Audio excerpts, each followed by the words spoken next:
Processing a batch of GL transactions.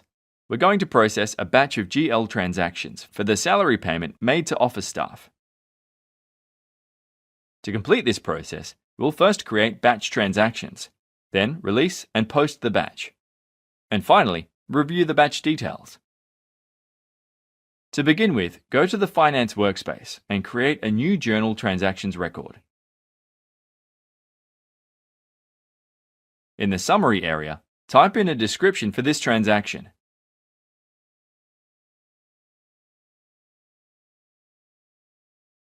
Then, add a row. On the added row, make sure branch information is correct. In the Account field, search for the Wages account and select it.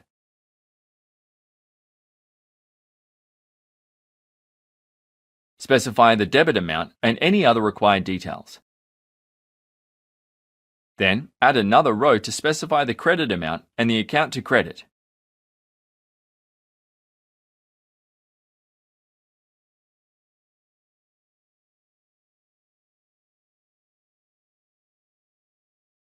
Save the batch for GL transactions created. Note that the status of this batch is on hold. So, let's click the Remove Hold button to change the batch's status to balanced, and save the batch transaction.